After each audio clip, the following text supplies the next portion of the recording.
No one puts baby in the corner. And I refuse to be in the corner. And I'm the baby of the family. Just ask Candy. She'll tell you. And she knows I'm difficult to deal with.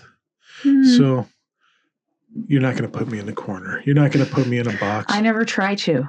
You're not. What is this? I'm not talking to you. I'm talking to the people out there. No one's trying to put you in a corner. I promise. They're putting me in a corner and I don't appreciate it. So we're not going to allow it to happen anymore. We're going to swing out of normal talk. We're going to dive into some things outside of our normal parameters. And we're going to see where that leads us today. Oh, God. Okay. I got some ideas. You got some ideas. Oh, no. But I am a bird, Candy, and a bird doesn't belong in a cage. I'm like a bird. You need to allow me to fully fly and experience the world. Enjoy it. Are you saying I don't? You do. But all these fans out here don't. They try to confine me. No one is trying to restrict you in any way. If I ever catch myself doing that to you, I'm like, I wouldn't want somebody telling me, like, sometimes I will tell you need to do this or that, but then I have to catch myself like, who do I think I am? Despite all my rage, I am still... Is that all from the song? Just a rat in a cage. Am I just now getting it? Yeah. Were you using the song the whole time? No. Okay. Just that line. Just that line. Okay. I got it. So, yeah, deal with it. We're going to go and experiment, explore some things off the usual topics, which will usually probably end up coming back to spirituality. I was corrected earlier on this. No, you weren't. So that it'll tie into what we usually do, but we're going to be free-flowing. You know what we say? Fuck it. Let's do it. Let's try it. Let's go out there. Because we got some other stuff. We like to talk. We like to bullshit around. And we're going to do that today. We're going to explore our minds, figure out what's going on in these contraptions that we call our mental capacitators. Capacitors? We are going to monkey around on Drop the Stones.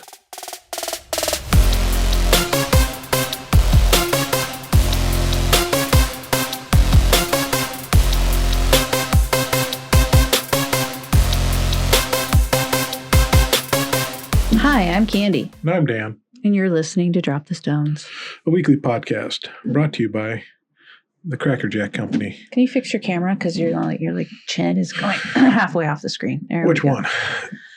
Okay. Cracker Jacks, toys inside. Now I'm going to retell a story that we told the first time trying to record this. We're going to see how bored Candy gets. Last time I was editing my TikTok while you were doing it. I'm going to pay better attention. So down memory lane, when I was a young lad, as young as I could remember, my parents would always go grocery shopping on every other week. Every 2 weeks, they'd go grocery shopping. And I would be in tow with them, palling around, helping them pick out what need. When you go in, my parents would split up right away. They'd both grab a cart. My dad would go to the meat department. My mom would go and start down the aisles, getting canned foods and all that stuff. And I'd go with my dad, and it was the old type of carts where there was a skinny top with the little ride-along thing on the bottom. So a lot of times I'd sit on the bottom and be pushed around the store. And we'd get to the cereal aisle because my parents would meet up somewhere, wherever my mom was at, and they'd finish shopping together. And they'd let me pick out a couple boxes of cereal for the 2 weeks. And it's something that we don't have anymore. They stopped doing this, cereal companies, and I'm very disappointed. Do they not do it at all? I don't recall any of them doing it. But they would put toys in the boxes, just like a Cracker Jack. I wonder why that stopped. And that was a major factor in which cereal I bought. Because I'd look on the box and see what toy they had inside, if it was a sticker or a spinny thing or some little doodad or whatever. These were like cute memories. And I'd be like, that's the toy I want. And I'd get pissed off if Wheaties or Corn Flakes had a good toy on it. Because I didn't want to get that crap. I wanted my sugary sweet. Dan, let's be honest. Corn Flakes never had a toy on it. They had toys in it. Never when I got it. It was very disappointing, like the cereal. I don't And think let's be so. honest, all the toys were disappointing that came out of it, but they drove my mind to purchase it. I'm going to look up cornflake toys. Why did you just light up that bright? Because my screen's bright, okay? I don't know how to turn it down. I'll have to have one of the kids help me. So that was my childhood memory of going down memory lane and having great cereals, just like you, right? What, cornflakes? You got to pick all the there's a commercial that just chalk. Came up and it said, remembering cereal box toys. Yeah. I'll get off of here because I was going to see if I could find cornflakes. I don't remember there ever being a toy in it. Did we get fun cereals, like the really sugary stuff that I hate, that I just think is like poison, but we do get for the kids sometimes?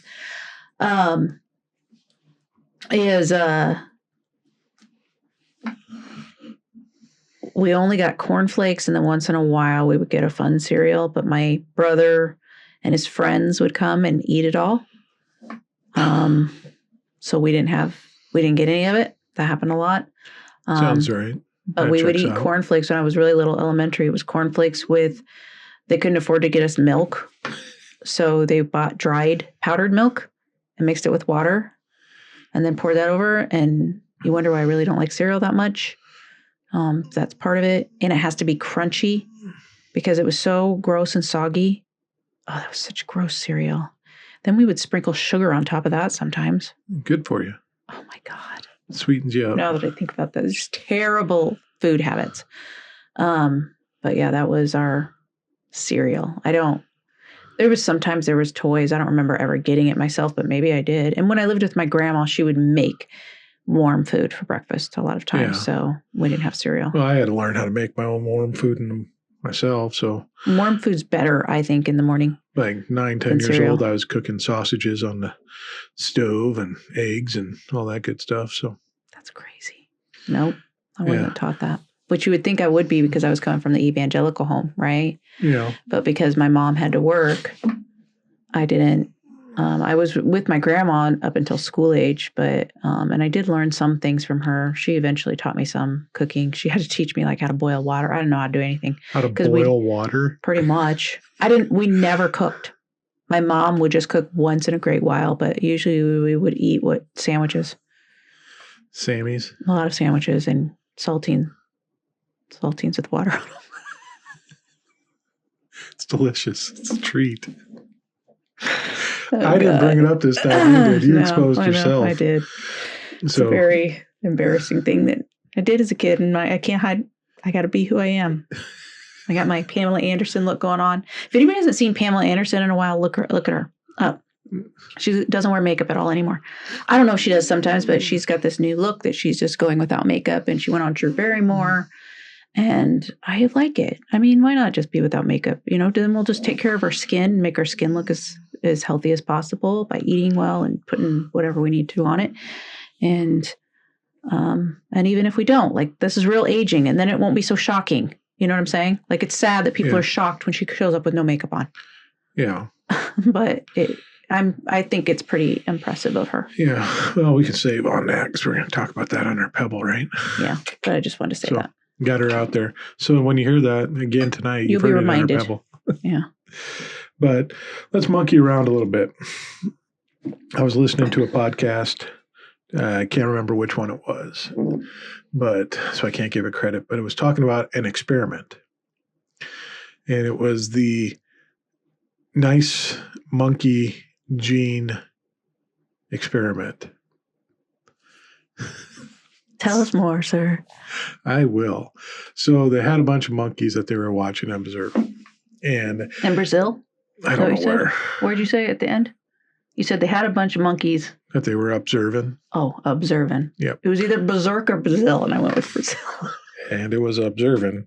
So they had these monkeys, and they were watching them. And they were just watching patterns of what was going on. And they could see that there's some nice monkeys in the group. They'd share the food. They'd, You mean empathetic, not nice. Yeah. Nice is kind of like they showed favorable social skills. Oh, yeah. So they were being nice to all the other monkeys. Kind, right? Yeah. Yeah. And thoughtful. It was the male, and they were watching the male ones that were nice. And then they were also observing how this happened, because you think. So some males and some females. Yeah. Okay. So you think that these nice guys wouldn't get any of the monkey girls, right? Mm-hmm. At least that's what we're told in American incel society. I would think they would, actually, but yeah. Well. But yes, that's what the incels teach. Don't be a nice guy. Yeah, in the animal kingdom. Instead of watching nature. In the animal kingdom, it's the dominant male usually rules the roost. So that's what they're thinking, like, yeah. And isn't that a group of a prey group rather than a herbivore? It's a carnivore group, maybe? I couldn't tell you. I just know what I heard off this study. Anyways, okay. And these comedians talking about it. So what was happening was that there was these, we'll call them alphas, even though that's a debunked theory. Yeah, but let's just go. But the dominant males in the group would generally have run of the ladies in the group, right? Mm-hmm. Yeah, but not necessarily willingly by the ladies. No, but they controlled the kind of possessions. It's a Darwinian thing. They're the biggest, the strongest, so they're obviously going to want to be the ones to reproduce so that they can produce bigger and stronger children, baby monkeys. So what was happening was that these alphas would start challenging each other, and they'd get in fights and disputes and arguments. And the nice monkey would let these alphas do this, and then he'd come up to the female monkeys and be a nice guy to them. Are you serious? Is this real? So I love it. He was getting all the ladies while these guys are out. Letting these buffoons literally like fight each other and then fight each other. And then he was doing his business as much as he wanted because he's being nice. And they were like, oh, that's nice. Okay, here you go. Did he get the ladies then? He was when the alphas were fighting. So he just wait his time, wait for the alphas to fight, and then he'd come in and have his little time of enjoyment. Are you serious? Yeah. Now, did the ladies how was he nice to the ladies? Yeah, I don't know. I didn't hear a lot of specifics on it, but it's probably like sharing food or, helping whatever, maybe help grooming or something like that. So interesting. Little things like that, which doesn't fit into how we translate into human society. The incels want to make you believe that the nice guys are always passed over for the alphas. But this would show, and I think we can get into this from your standpoint as a woman, that you'd be more receptive to a true nice guy. Okay, here's my perception of this. Because every woman's going to be different, right? We're going to have different. I like the look of a bad boy, but I don't like the actions of a bad boy at all. Yeah. So I like the look. I don't like, but I like to be treated with respect and, as an equal. That is much more attractive to me than someone who's going to insult me or, And we look at this demographic of males in the world today, human males, and there's a lot of them that can't get ladies for obvious reasons because... I thought you were going to say can't get laid, but I guess the same thing if that's what they're looking for. They can't get laid ease. They can't attract women because...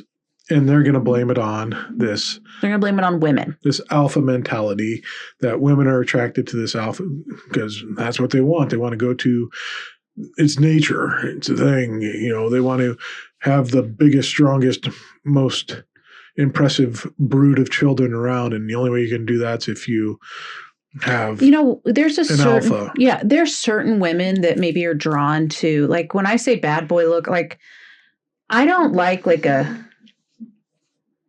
there's different types of bad boy, I guess. I don't know. You know what I'm saying? Like some women might be attracted to what these alpha guys are, these bros or whoever they are. Incels, is that what you're calling them? Some women, not attracted to there may incels. be some women attracted to that. Yeah. But I would say that is either phasing out that attraction because we're not going to be still attracted to people of past generations. You know what I'm saying? We change with the environment and then we society's constantly telling us what is attractive. Yeah. But then we have to figure out what we find attractive to stick around, which that's the personality part. If the personality part is this incel personality, the personality is what is going to keep a woman. That if you want to keep a woman, if you just want to get laid, I don't know. I guess you just, I guess what a lot of these guys do is go where women have been drinking and where they're not maybe thinking as clear. And they try to take advantage of them. Is that what's going on? I mean, I don't know. Probably. I don't know, like a woman who is completely sober. I don't know. Maybe there are women that are attracted to that kind of attitude towards them. I don't know. I mean, there's probably some instinctual stuff that's deep in our lizard brain where we're going to be attracted. We have our attractions that are built into us, and it's something that we're going to deem as beneficial for. And that's shaped by your society and your growing your parents. It's the animal part of it. We're going to find stuff that's going to be beneficial for breeding. Yeah. So that's the biological basics of it. Yeah. I like this about subconsciously. I like this and this and this about you. That's going to make good babies with me. That's the initial chemistry that pulls people together. Yeah. So and you can have that with lots of people. That's just a chemistry thing. And I think a lot of dating and relationships starts with, I mean, you're not matured yet, so you still got a big chunk of your brain that you haven't. If you're under 25, 6, you haven't molded and controlled of yourself. So when you're young in your 20s and whatnot, you're still dealing with a lot of this instinctual stuff. So you're going to be attracted to something that you find to be an appealing trait in a mate. And especially at first, you'll be attracted to what society has told you to be attracted to. You'll test that. And then if you need to test it to see, am I attracted to that though? Is that attractive to me? Because sometimes what society tells you is attractive. Here's a tangent. Way back, I was probably 7th or 8th grade. We were on vacation. And I had 2 of my buddies with me. Mm-hmm. And we're sitting up at night like, high school boys do, talking or not high school, grade school boys. We like to sit up at night and talk. And do you? Just like girls? Yeah, we do each other's hair and everything. And you didn't do each other's hair, but you did sit up and talk? We're sitting there talking, and one of the guys said, who do you think is the hottest girl in our class?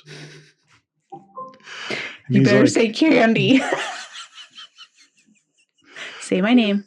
I said, there's this girl I haven't met yet in Lincoln.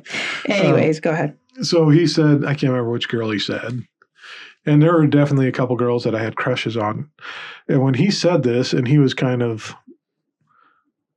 an influential character in our school, in our class, and he's like, oh, yeah, I like, Sally Joe or whoever it was. And both me and my buddy were like, and he's like, who do you think's hot in our class? And we're both like, yeah, Sally Joe. I did the same thing. Even though we didn't think, at least speaking for myself, I didn't think she wasn't the girl you had a crush on. No. I did the same thing, Dan. There was a guy that a lot of my friends had a crush on, so I pretended to have a crush on and was not attracted to him at all. So I think that's kind of weird that we let this influence. But it's not weird. It's very natural because you're trying to fit in. Yeah. And so you think. You don't want to be like, you like her? Yeah. Oh, really? What about? There are people that, and that happens in high school. Like there are people that would really like to date each other, but that won't date each other because the image it will give. Yeah. Which is silly and stupid, but you're immature. You're still trying to fit in. And you learn that as you get older. You go through your 20s. By the time you get in your 30s, you're like, I'm not just going to hang out with just anybody. You start developing you and your personality. And I think a lot of it, too, is you look at these incel men that try to consider themselves alpha that are in their 30s now. Should we define incel? Involuntary celibacy. So they describe themselves as they're willing to procreate and mate and be with a member of the opposite sex, but the opposite sex doesn't recognize that they're a good guy and that they're a catch because they may not have all the attributes of the alpha male, the extreme build. Oh, so the incels are a reaction to alpha. Yeah. Okay. And then a beta is? An incel. A beta and an incel are the same thing. And is there anything else? A Sigma would probably be a Sigma, yeah. Yeah. It's two different languages that they're using here. Yeah. So the incels kind of call themselves this because they just can't get anyone, because no one can appreciate them for who they are. And it's all these stupid women that are out there just falling for these traps of these alphas that have nothing to give other than, their looks. Well, an incel kind of makes me seem like you don't have anything to give. If you have to whine about it, just give it and it will be known. The thing is that these guys that do this probably a lot of times just have shitty personalities. And they are very much, to go back a couple weeks to an episode, in the trad wife syndrome. They want a wife that looks like a June Cleaver. And in that, it kind of shows that they haven't mentally grown from 18, 19, because what was it? Fuentes is an incel. How old is he? Mid-30s. Oh, wow. Yeah. That's like stunted. That's and he's talking about his future wife is probably still in diapers or something. High school. Because when he's 40, why would he want to be married to a 40-year-old? Why would he want to be married to a 30-year-old? He wants to be married to a 20-year-old when he's 40. Which is so weird. Like you're sexual, you should grow sexually to, like, men. I'm attracted. I find men that are in their 40s and 50s attractive now. What? There are other attractive people. Excuse me. There's attractive women. There's attractive men. We're going to go black screen for a little bit. And we're going to have a conversation, me and Candy, privately, about this attraction to other people. It's just, I'm worried because you're already talking about how beautiful Pamela Anderson is, and you got pictures on your phone. It's girls. Women. That's funny. No, that was the thing we were talking about at the beginning. There's a chemical, like, that's just biology, right? That's not who I want. I'm not attached to that person. I'm attached to you because I get this personality, this essence that is you that nobody else has. Yeah. You know what I'm saying? That's what you should mature into in a relationship, in any relationship, really. To that person it's not just what they look like, it's them. It's the whole personality. It's the whole package. But I think, like Fuentes, mid-30s, he probably really struggled through his high school. I mean, just looking at him, he probably wasn't. Yeah, he probably wasn't. And his voice is kind of nasally, and I could see there was probably some bullying. Yeah. Yeah, he probably got shoved around a little bit by the alpha chads, which is cruel. And and he probably didn't have very much luck with the opposite sex. He probably wasn't confident enough. It's not that he didn't have luck.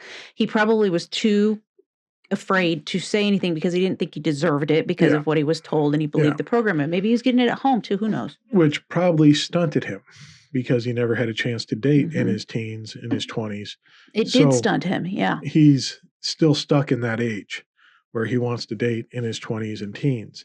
So he's looking for mates that are in their teens and 20s because that's going to be ideal, because he lived from the outside looking in on what was going on during the college years and everything else that's what I want, and never got it, never experienced it. And instead of growing up and understanding this is just a phase, that this isn't what. And maturing and growing as a man, which would make he would still catch up to where he's supposed to be. You know what I'm saying? Yeah. But instead, he's not doing that inner work. That's why inner work is so important. We continue to grow and change, but he's not maturing. And so he's stunted. And that's why it looks so ridiculous to those of us who have matured. It's like, this is childish behavior. And if you don't know who Nick Fuentes is, he's the guy that was after the election going out, "Your body, my choice." Yeah. So, yeah, he's a great guy. Sarcasm. I always have to tell people, some people don't know how to read you. Being sarcastic. Well, if you wear a red hat, you probably just don't know how to read anyway. So you'll stop. We don't need to be insolent. Don't throw stones. Drop the stones, Dan. Well, it's proven by 47 all the time when you have transgender mice being researched. Okay. That's not true either. Stop. Because he couldn't read. Because it was transgenic. Dan, okay. Stop throwing stones. Drop them. Drop the stones. King Charles sent a letter to him to read, and he struggled with that, had the Prime Minister read it for him. We're assuming he didn't read it. I think maybe I'm going to give him the benefit of the doubt. I'm going maybe. All I'm saying is he has a lot of people read shit to him all the time. He does.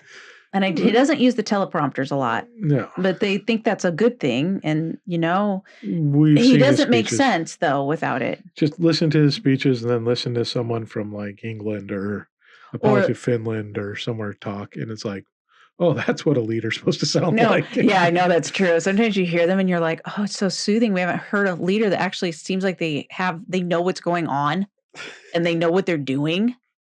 There's a big difference. Like, I think of Obama. Man, the last time when Obama talked, because Biden wasn't great either, but Obama talked so clearly. He acted like a leader. You know what I'm saying? You can tell that it was hard on him because he went in a young man and he came out looking like an old man. Yeah. But he's looking so good for his age. Anyways, that was Nick Fuentes. Yeah. But you see that there's probably there is some mental immaturity. No growth has been done there because he got stuck in that age. He didn't get to experience it, and he's waiting to experience it and have that. And didn't realize that he needs to mature on and things would be better there. But there's also a controlling aspect because you have the preacher out there that's like, all right, gentlemen, get them when they're young because they're easier to mold and form into what you want them to be. Because youth are you are in hypnosis when you're in your younger years. Yeah. For sure. And then you are highly suggestible to for a long time until your brain kind of develops all the way. You're more suggestible. It's like when we talked in the trad wife episode, all the trad wives are like 20s and early 30s. Mm-hmm. Still pretty young, still pretty moldable.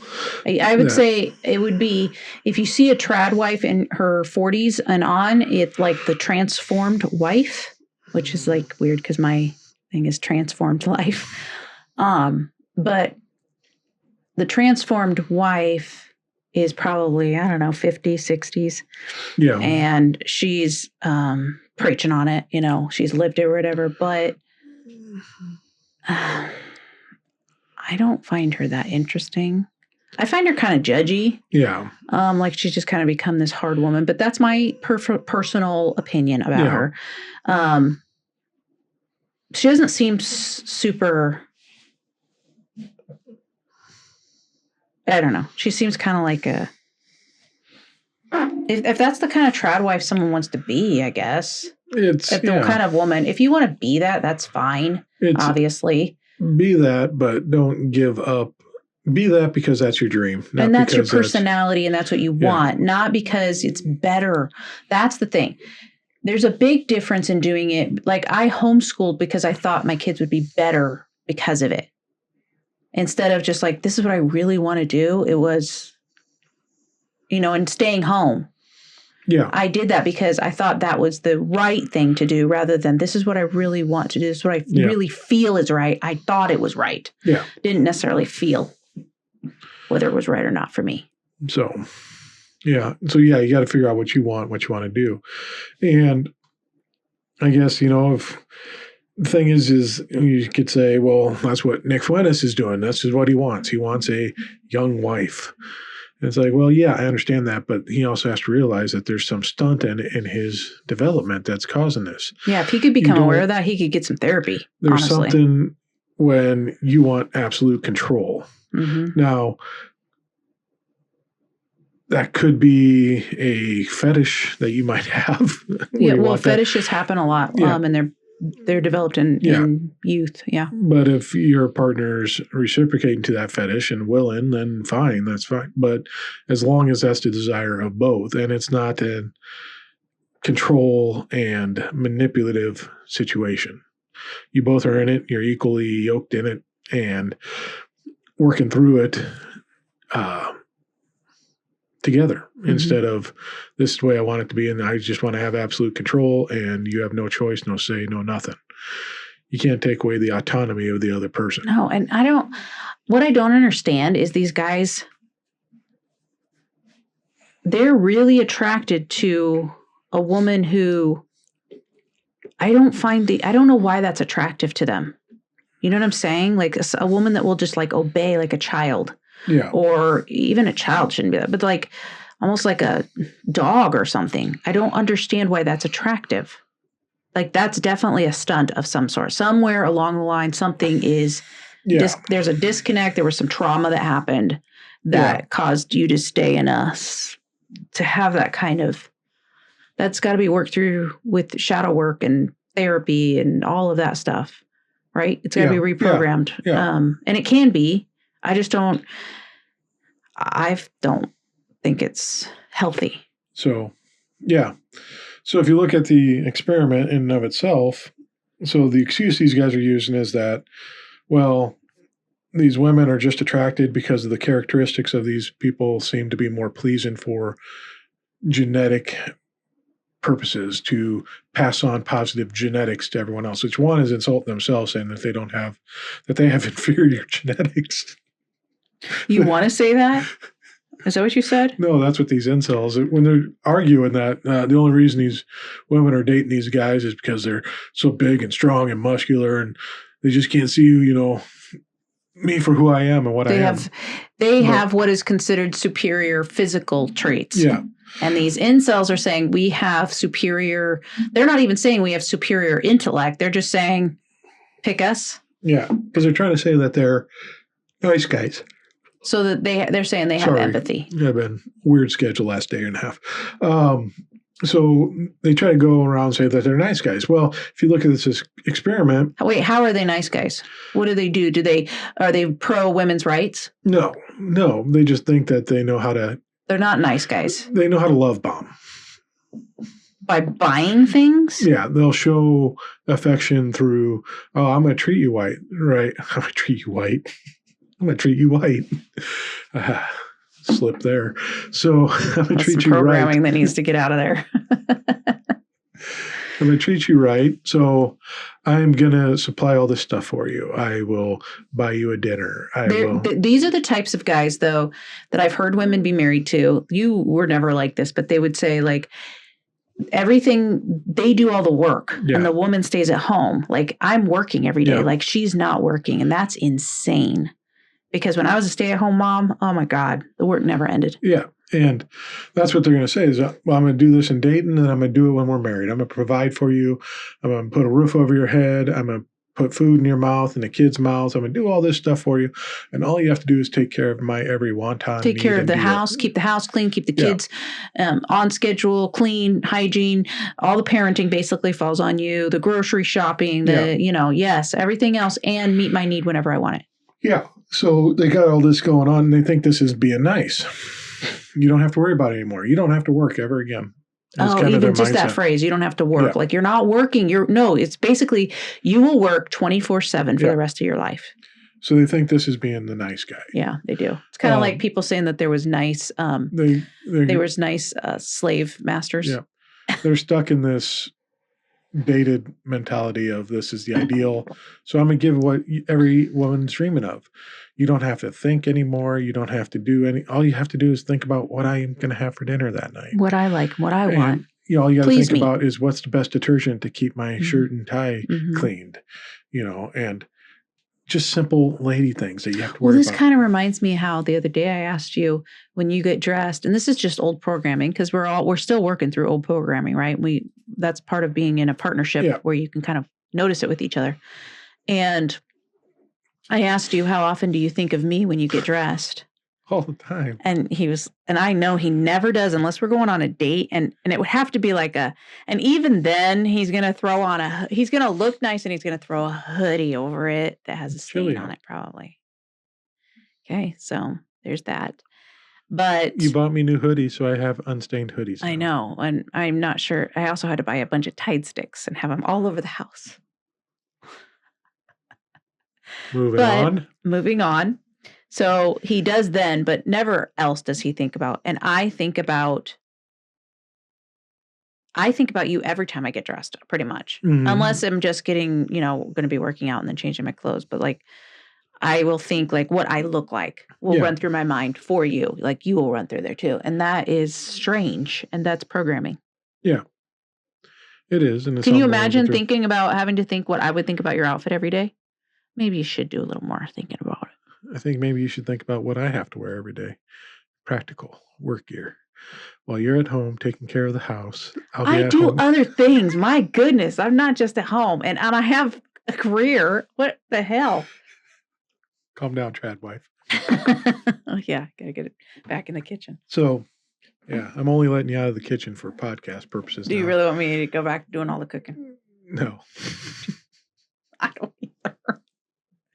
Hey, I can cook a lot of things very well, thank you. You can. You just didn't. You don't like to. No, every once in a while I get a. Yeah. There's a lot of things the kids liked that I would make too. So I should make them sometimes. It's not my thing. Not your thing. No. So, I'll grow the food. You can cook it. All right. I brought home dinner. Cook it, man. I kill it, you cook it. You be trapping varmints. I mean, if you think about even in the Bible, what's interesting, because the idea of a masculine man, that comes from I think Jerry Falwell and James Dobson, they kind of gave out that image of he plays sports and he's big and strong and muscular and, he's good at math, but terrible at writing or whatever. I don't know. There was this list, and I think they even have it somewhere. I don't know. I've heard about it. They do. So that was the list. And if you think about it, that's more like Esau. Yeah. In the Bible. Jacob was thinner. He was less hairy, and he cooked. He was a really good cook. And which is the one that went down the line of, to Jesus' line. It wasn't Esau. And deceit. But still, why didn't God stop it? If God didn't want it that way, he could have stopped it. He could have gone through the other line, but he didn't. Yeah. Maybe, I mean, I don't know why there was never sermons on that kind of stuff. That I would be interested in. I'd be like, yeah, Pastor, explain it to me. Don't ask the pastor. He's just going to send you back to me. Yeah. So it was a vicious cycle. And I'd be like, I don't know. You're like, Sounds good to me. Go with it. So if we were to look at nature, someone that was truly a nice guy. Mm-hmm. So a nice guy, I think you would probably define as someone that was empathetic to your needs, listened to you, was vested in you as a person and what you had to say and your opinion, and validated your opinion and let you have a voice and showed to be an equal. Mm-hmm. Would be considered a nice guy. Yes, but that's what I would want. Yes. Yes. But not everybody does. And I did that, so I'm getting you.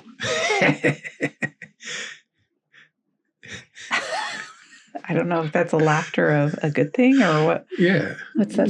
I'm the nice guy monkey. I let all the alphas fight, and then I come around and be like, hey, Candy, how you doing? I don't know. Let's think. Okay, you were kind of bad boy. Like you had piercings, and that was bad in my eye. Yeah. You slicked back your hair. You were a public school, or not a public school. You were a Catholic boy, which definitely was against what I was supposed to go towards. So I kind of was attracted to that. Yeah, you were the first serious boyfriend that wasn't Christian, evangelical. Yeah. Yeah, but then you had to change somewhere along there because we were trying to do the evangelical thing, but that's not your personality. Mm-hmm. You were always trying to be more thoughtful and stuff. You were still learning and growing because you didn't really see it either. But it kind of proved that the nice guy thing worked in our relationship. Yeah, it did. So these guys that are claiming to be nice guys, like anybody who's married for a long time, I think the guy, and happily, the guy, it's got to be happily, because there is some marriages that have lasted, but they're not happy. So you look at that, and that kind of proves this experiment. You hooked up with the nice guy. Mm-hmm. So when these guys that are out here saying that, hey, we're nice guys, why don't you like us? We would do it's proven another point that the guys that are always out there saying that they're the best at something, they're the most, honest, the most integral people. If you have to say that you are those things, you're not. Yeah. You don't need to go on. You will be that, and it will be said about you, but you don't have to say it for yourself. Yeah. You just let your actions talk. That's like going around saying, I'm humble. I'm humble. Yeah. If someone says you're humble, great. But going around and saying I'm humble is not really humble. No, not at all. It's quite the opposite.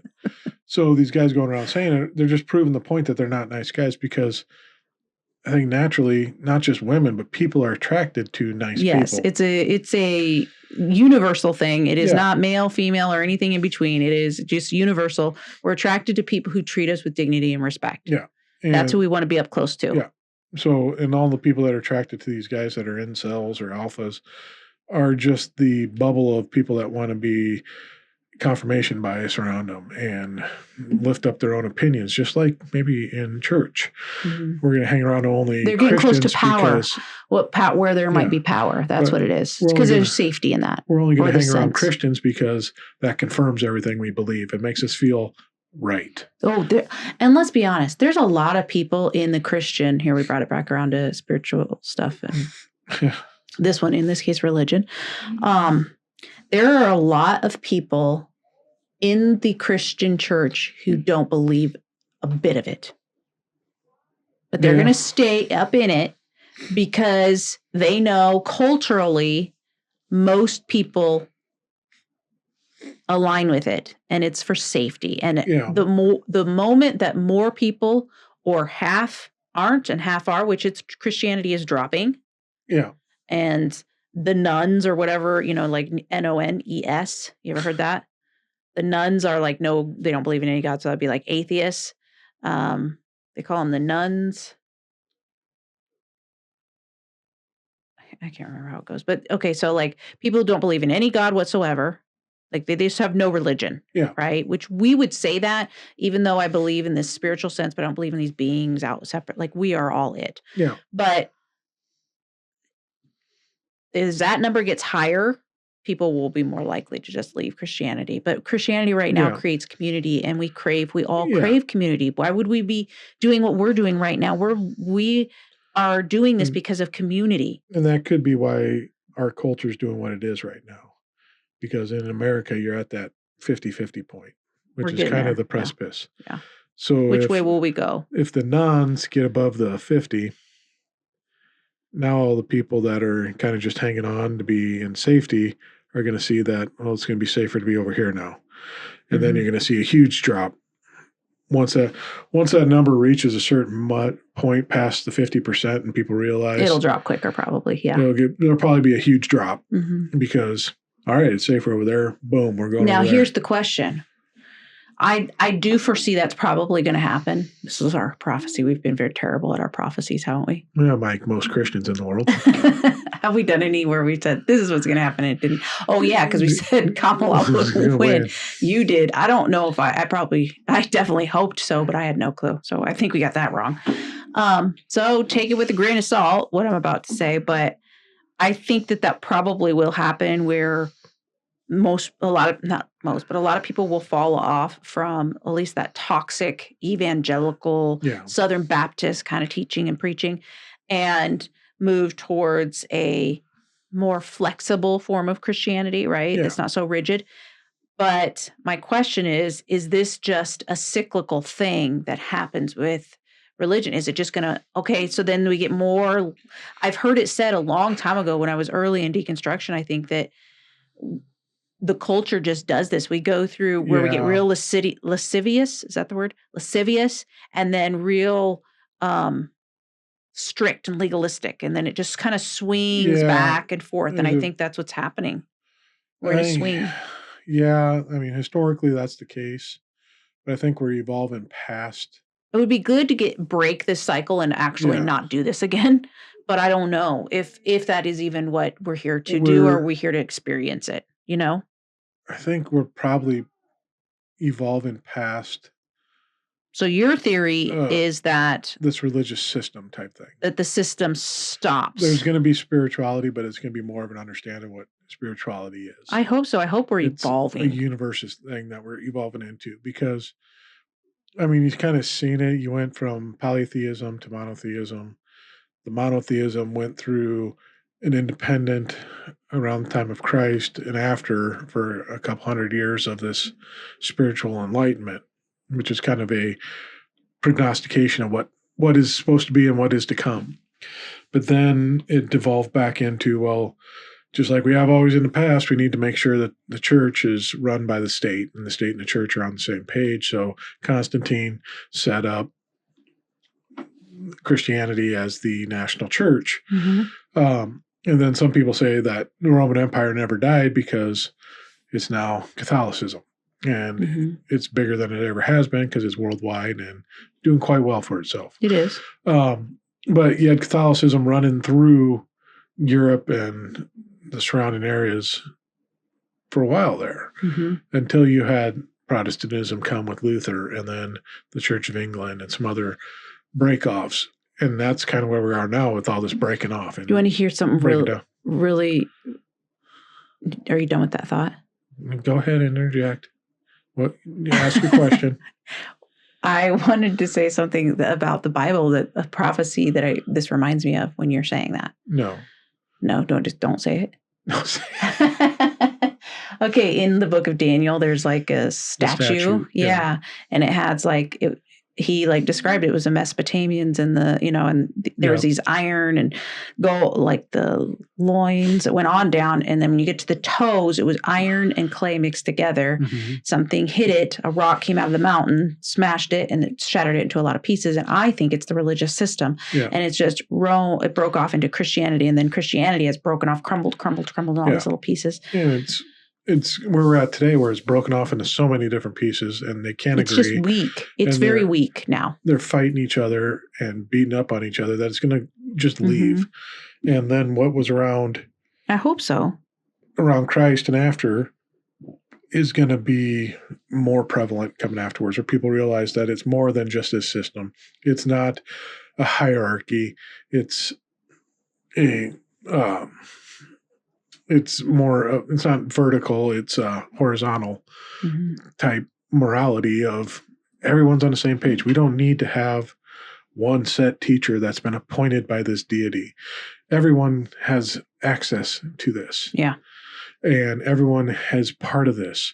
Now, there's going to be some more people that understand it a little bit more, but because they understand it more, they're not going to elevate themselves up as leaders or anything like that. They're there to help bring other people to the same level that they are, but they're not going to be the control organism like we have today with preachers and pastors and priests and all that. It's going to be, I don't think you'll have a hierarchy in the system, which will end up. People, I think, are learning now to listen to their own. Yeah. I mean, that's the work I do, is try to get you to listen to yourself. You have an inner guidance system that we've been taught to ignore. And that's part of the evolution of this whole thing, of just moving forward and getting into where we're starting to approach now. And we're seeing it kind of culminate. This is the big battle, I think, of the end. The battle of the bulge, if you will, of the religious faith systems in this. Well, and because it's not just America that's going through this. There's other countries where this ideology is kind of flaring its little head. Yeah, and it's getting squashed a lot of times. America, being what it is always trailing other countries in some of this societal progress. Because we are the children's children of the people who were very devout. Yeah. So devout that they would come to a different country so that they could live by the way they thought it was right. Yeah. So they were less tolerant of other views. We are their ancestor or descendants of the less tolerant people. Let's be honest. We come, we're coming here and starting to break away. And because if you look at Europe, a lot of Europe has gone more to non-faith recognition, where churches are going empty all over the place because there's just no one to fill them. In Europe? Yeah. England's a good example. Now, you still have big Catholic places that go because Catholicism never really left. Yeah. And it still has a hold on it, but Catholicism is Does it really hold any power, political power, really? Like, does the Pope really, he says stuff, but does it really? There's influence in that. So like a Catholic is going to side with the Pope. Especially in, not anymore. Doesn't the Pope disagree with Trump right now? Yeah. And who do they side with? They're kind of torn. Interesting. But some of them are pro-Trump, and some of them are like, no, screw this. It's division. But as part of the Catholic faith, you have certain sects of the Catholic faith that are very devout, very stringent, that are going to look like the evangelical church that we know, but with Catholic beliefs behind it. But a lot of the Catholics that and I know are very loose in their religious dogma and doctrine. It's just kind of like their nationality of their descendants, Mm-hmm. So it's just part of what they are, and it's not something that overrides their day to day. I think that's a lot of it in a lot of these countries. But we're kind of the last bastion of religious fortitude in the world. I mean, there's some other pockets that we've set up in South Korea and Africa that are doing the mega church thing and all that. But for the most part, if Christendom fell here, mm-hmm. it would fall throughout the world. I mean, we're the ones that are holding on to it the tightest. Yeah, I'd say that's probably true. Elevating it around. We probably send out more missionaries and everything. Yeah. So this is why this is the battlefield for that. Yeah. Yeah. Whereas these other countries sometimes are battling for other things. Here, the battle is religion. Yep. And that's why the work that those of us who have deconstructed have to do is so important. Because so many people are coming out or would like to, and they need to see us thriving on the other side. Yeah. They need to see us doing well. They need to see us happy. And I'm not saying pretend happy, because we all know we're happier outside of it. Yeah. There is not, I don't know. There may be a few who wish to go back, but, and I've had my moments where I'm like, oh, it'd be so easy to go back and just kind of like not think, right? Yeah. They flash for a second, but life is so much better outside of those walls for sure. Definitely. So we have to show up. We have to show up places. We have to be around the family that we don't want to be around. They need to see us being kind. They need to see us loving one another. We need to remember that when the temptation is to become estranged, they're not going to change if they don't see people that think differently than them. And actually act different than the stereotypes that they think are true. It's like what you said earlier. There's a lot of Christian people in the Christian church that don't believe, they just feel safe. Mm-hmm. So if they can start feeling safe outside the church and see that there's numbers and support outside of it, mm-hmm. they're going to leave. Yeah. And if you can see the benefits of it. Well, and they'll see more, because in that toxic environment where it gets real culty, cults don't thrive really well. Yeah. Because they're sick inside. They're so isolated, right? The diversity is less. When you get out and you meet more personalities, you'll find more people that can help you in your networking and stuff too, Yep.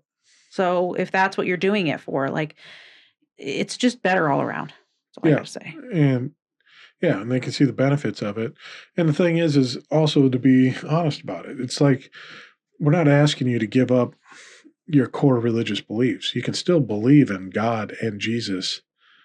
Just understand how much it's been perverted by these religious systems, mm-hmm. and how much it's been just tainted and misconstrued and misinterpreted to benefit certain sects of the population. It's not, the deconstruction isn't actually, it's not abandoning everything. Mm-mm. Some people choose to, and that's fine. Yeah. And that's part of the deconstruction community. We have friends that are atheists. We have friends that still believe strongly in Jesus and God. That's fine. Yeah. But they also understand, if they still believe that way, that what's going on in evangelicalism today is absolutely false and wrong. It's not the message that's being the Bible conveys. We don't have any probably close relationships. Not close, like we do have like family members, but we're not close with them. No. That are like gung-ho. But I would still be able to be in a room, and I still go around people that, and I try to say things when I think that it's necessary, and I just try to be kind and loving, and not make that I'm trying to look past. I know this is not for people who are threatened right now by the political system. This is not for them to hear, right? They need to stay safe, no matter what that looks like for them. If that means total estrangement, like that's what that means. Yeah. But I think a lot of people are using estrangement, like pulling away, as a way of protecting. First of all, we need to heal like our we need to learn how to regulate our nervous system. That's what someone like me can help with, right? You need to learn the steps to regulate your nervous system. When your nervous system is regulated, you can be around those people. Then you can decide how long and whatnot, and it will grow in as much as you work with it. You will be able to hang around them more. I can hang around those people much more often than I ever could before. If there was a while where I had to pull back. I couldn't do it. I wasn't strong enough. And so you get stronger by stepping back, learning more things, right? Experiencing a little more life. Then you're a little stronger. And the biggest thing you can do is learn how to regulate the nervous system, because the nervous system, when we were in Christianity, was thrown out of whack. It was basically on high alert. You're in fight, flight, and that's why you're so susceptible. When you're in a religion, you are so susceptible to whatever the suggestions are being made, because you are in hypnosis. We've already talked about how religion is the great hypnotizer. And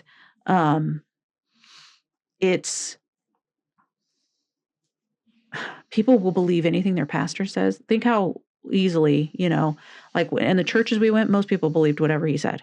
Yeah. Oh, yeah.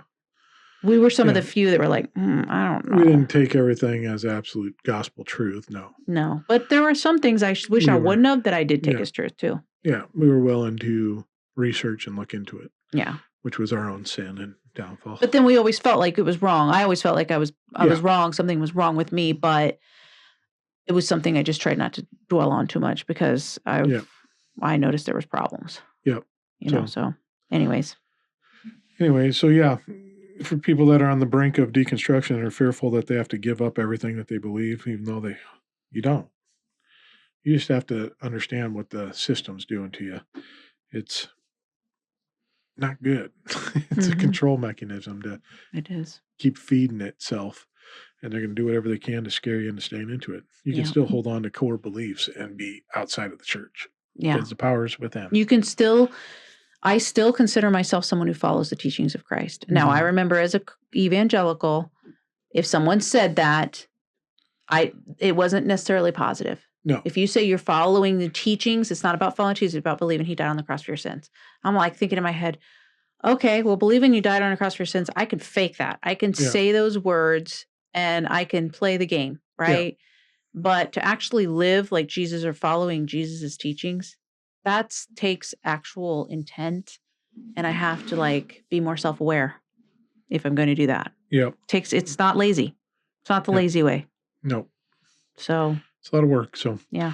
All right. Well, tried a little something different, and we still brought it back to spirituality. That's us. I mean, it is a spiritual podcast, Dan. It is. That's what it is called. Sometimes we got to step outside. Spirituality touches everything. You can't really go outside of it. It touches everything. Sounds like a youth pastor. Wow. That's gross. But true. There's something. How many youth pastors? Drop the stones, dude. How many youth pastors have married some of their former students in youth group? I bet the number's fairly high, folks. Fairly high. So, anywho, thanks for listening. We'll be back in next week. Bye. Bye? No. Go to our website, danandcan.com. Check it out. Everything that is Drop the Stones and Dan and Can Empire is on there. Our stores and Candy's websites for hypnotherapy and if there's anybody who loves doing websites would like to help us with it, I would take that help. It would be a donation on your end. Yeah. You could just access our stuff and help us build it. You can get some practice if anybody wants to do it for practice, for fun, for funsies. You'd be a blessing too. Oh God, yes. So yeah, go and check that out. danandcan.com. That's a big one. Go up, and if you're listening on a podcast device, give us 5 stars and a review. That helps out a ton. We appreciate it greatly. It just keeps pushing us out, forcing us onto other people so that they can hear it. We're doing our own evangelicalism. Just forcing ourselves onto people? Yeah. Okay. Just like a good Christian pastor. So anyways, go up there, give us 5 stars. We'd appreciate it greatly. If you do it, you'd be a nice guy. If you give 4 stars or less, you're going to be an incel. So you don't want to be an incel. Be a nice guy. 5 stars. And if you're watching, be a kind person. You don't, not nice. Nice actually comes from a word that means like stupid. Just saying. People always call me nice. It's used interchangeably with kind. You're kind. You're not nice. You'll say no. But a nice guy is a people pleaser. Actually, I'm married a nice guy. The other thing I've been forgetting to mention here for 2 months, if you're on YouTube, go up and smash that like button and smash that subscribe button. We'd appreciate it greatly. Okay. And always remember, listen to us sometimes. We got some shit we'll talk about. Bye. Bye.